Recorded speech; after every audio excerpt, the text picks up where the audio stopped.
folks. Sorry I'm late, but there's a lot of news to get to, so let's get at it. Last week, a teenage Philadelphia Phillies fan ran on the field to play and got tased by a police officer. Now, I agree with Rick Riley of ESPN that the police officer needs to lay off the jelly donuts and catch the kid. But in this day and age, you don't know what the kid's motive is. This is the same reason a drunk fan was tased at the second round of the golf's Players Championship in Florida.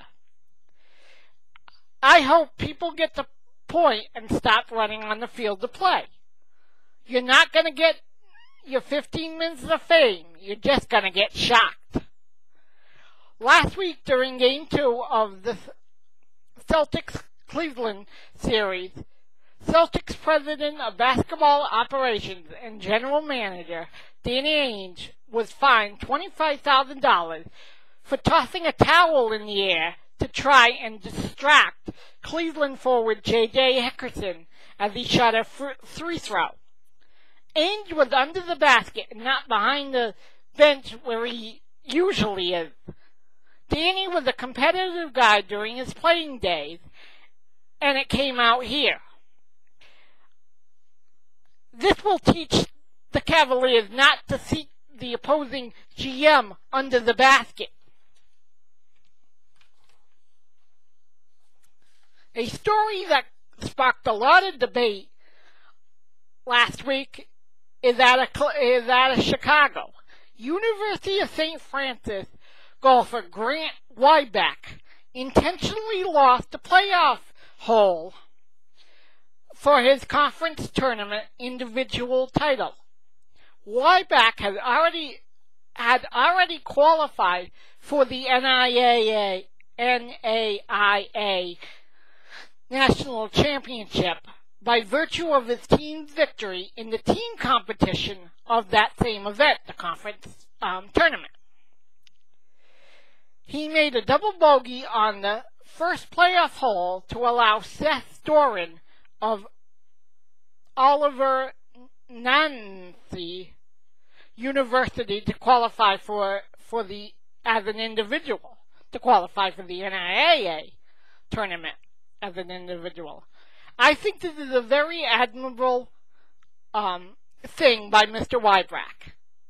In most athletes, you hear about individual honors. It's good to hear about somebody putting the team first. I hope Grant and St. Francis wins the team title, and Seth wins the individual championship, May 18th through the 21st. Cool story. I think the kids will be okay. Saturday night was UFC 113 in Montreal. The big story coming out of the event is after losing to Josh Koscheck, Paul Daly sucker punched Koscheck after their fight was over and Koscheck was heading for his corner.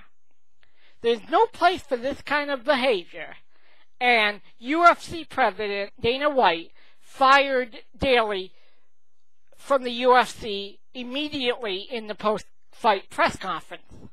Last month at a Strikeforce event that was on national TV, UFC fighter Nate Diaz was part of a brawl at the end of that show. I don't understand how Dana can fire Daly but not punish Diaz. It looks like Diaz is not fighting on an upcoming UFC event.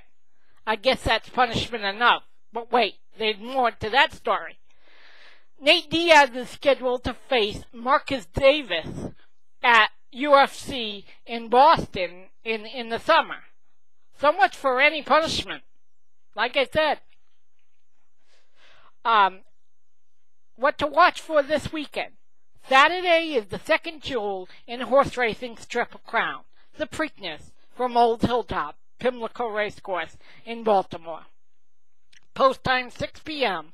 on NBC. Kentucky Derby champion Super Saver will be in action, looking to be the fifth horse in the last decade to win the first two jewels of the Triple Crown. We will see. Sunday is the final of cricket's 2020 World Cup. 2020 cricket is the shortest form of the sport. Each team gets 20 overs of 60 balls each for about 120 balls each. Highest score or least wickets given up wins the match. I've been following the tournament online at cricketinfo.com. It's interesting to follow the second team to see if they have any chance of chasing the total of the opening team. About a month to soccer's World Cup, and this is the week that all 32 teams had to submit a 30-man roster to FIFA, and all of them did, except for Argentina, who just made the deadline at midnight Tuesday. The teams have to trim that roster to 23 by June 1st. I will have a report as we get closer. I'm getting World Cup fever. And breaking news last night, the Boston Celtics closed out the Cleveland Cavaliers in their best-of-7 series in Game 7. LeBron James is the story tonight, as he's not the superstar that everybody puts him in. Michael Jordan, for instance, who they all compare him to, and he said himself, "Oh, I'm the next Michael Jordan." LeBron can't produce in the playoffs when the lights are the brightest. He goes cold. The last two games, Game 5 and 6 of the series, he went awfully cold, and now he's a free agent at the end of the summer, so we will see next year where he ends up. The two favorites are New York and staying in Cleveland, or the Chicago Bulls with their young squad. We will see, and I will have a report next time. Right back at you. Bye.